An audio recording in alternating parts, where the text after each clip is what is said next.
अब आप ही उम्मीद है भैया।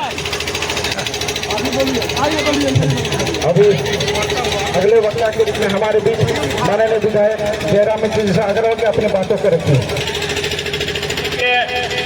तत्वधान में आयोजित सत्य धरना में इसके अध्यक्ष सचिव कोषाध्यक्ष समेत सभी ग्रामीण नगर निगम क्षेत्र अंतर्गत आने वाले सभी लोगों को मेरा जोहार। विशेषकर हमारी माताएं जो भारी संख्या में आज इस धरना प्रदर्शन में उपस्थित हुई हैं। जैसा कि आप सभी जानते हैं, आज हम सभी जो आपके क्षेत्र में खनन का काम किया जा रहा है, खनन यानी कोयला फोड़ने का काम किया जा रहा है, और उस खनन काम के दरमियान जो प्रदूषण, जो धुआं, काला धुआं, जो कई प्रकार की गैस लेकर बाहर आता है, जो कई प्रकार की बीमारियां हमें लेकर जाता है, हम उसी के खिलाफ आज एक दिवसीय धरने में बैठे हैं। तो आज बहुत ही दुर्भाग्य की बात है कि आज बीसीसीएल प्रबंधन हमारी जमीनों से, हमारे गांवों से, हमारे खेतों से, हमारे खलिहानों से करोड़ों अरबों रुपए की कमाई करता है, और बदले में यहाँ के स्थानीय लोगों को, यहाँ के गांव के लोगों को मरने के लिए धूल दिया जाता है। ये बहुत ही शर्म की बात है। यदि बात करें कोई भी काम होता है तो नियम कानून से होता है। आप सभी जानते हैं, भारत एक कानून से भारत का देश चलता है। लेकिन आज दुर्भाग्य की बात है, जिनके पास पैसा है, जिनके पास पूंजी है, वो कानून को चुनौती देते हैं। पर्यावरण संरक्षण अधिनियम 1986 साफ कहती है कि यदि कोई खनन का काम होता है, यानी कोयले के काम यदि व्यवहार, तो जल, थल, वायु, ध्वनि प्रदूषण नहीं फैलना चाहिए। यदि जल प्रदूषण होता है, थल यानी मिट्टी प्रदूषित होती है, हवा प्रदूषित होती है, तो कंपनी को, यहाँ तक कि उस कंपनी को बंद करने का निर्देश है।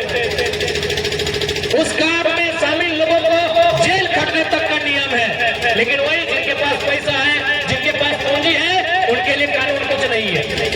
उनके लिए कानून उस जाल की तरह है जिसे बड़ा मछली निकल जाता है और छोटा मछली फंसता है। ये बहुत ही दुख की बात है। लेकिन कोई बात नहीं, ये कोयलांचल की धरती है, ये क्रांति की धरती है। इस धरती से हमारे लोगों ने हमेशा क्रांति किया है, आंदोलन किया है। आज यदि सीधे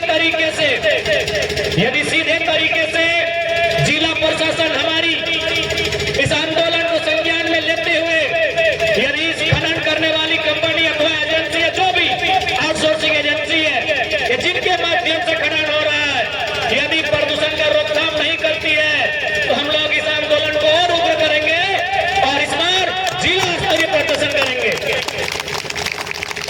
यदि ना घटाए तो आज जितना जाने ले मोटामोटी टोनी आसपास के 5-6 गो गांव इन धुआं से, प्रदूषण से प्रभावित हो रहा है ना। तो अगर बात ना मानता है तो अगला बार जिला में प्रदर्शन होता है और सभी अपन घर से एक खचलाई कारी लाई के जिला में जाके डिगा देना। एकदम वटिया डीसी को ऑफिस में खड़ा होकर उड़ाना है जहां प्रदर्शन होता है। जिस कार्यालय में प्रदर्शन होगा वहां खड़ा होकर हजारों की संख्या में टोकरी में भर के ये काला गर्दा, ये काला बालू, ये काला धुआं उस ऑफिसर के कार्यालय में उड़ाना है, ताकि उसको पता चलना चाहिए, उसको आभास होना चाहिए इस काले धुएं से क्या परेशानी होती है। वैसी के कमरों में बैठते हैं, बड़े बड़े कमरों में बैठते हैं, उनको पता नहीं है गांव वालों का दर्द क्या है, यहाँ के लोगों का दुख क्या है।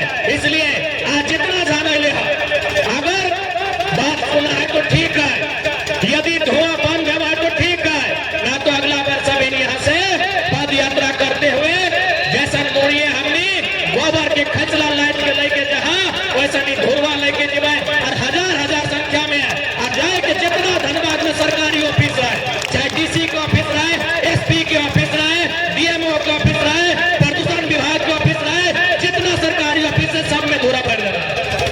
सबके सामने